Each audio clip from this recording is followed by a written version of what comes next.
Hello, welcome to this checkmate into chess puzzle. This one was created by O F Jentz in 1880.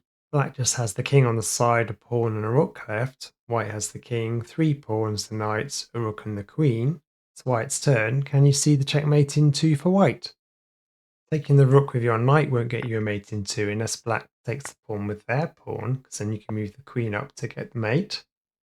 Instead, Black can move their king to b5. You can then check with your rook. The king takes the knight. You can mate in 3 by moving your rook to c5.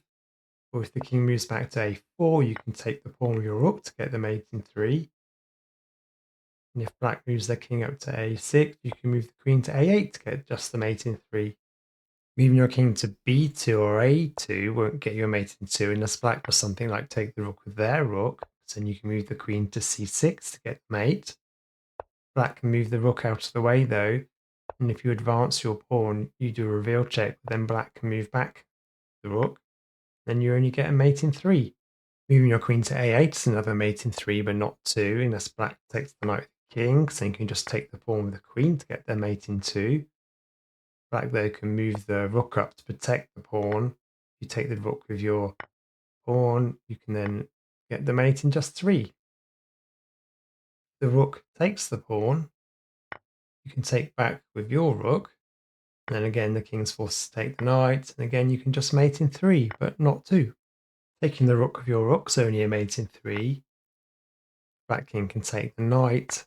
Then if you move your pawn up, not taking to avoid the stalemate, black king can't move, so they have to advance their pawn, and then you can move the queen to c1 to just get the mate in 3, but not 2.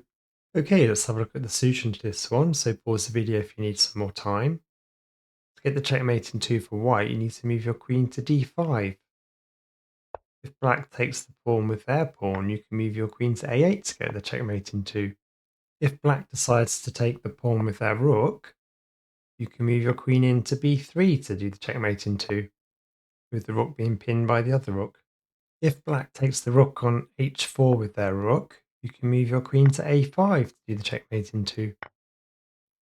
If black takes the knight with their king, you can again move the queen to a5 to get the checkmate in 2. Okay, that's the end of this one. Please like and subscribe, and I'll see you next time.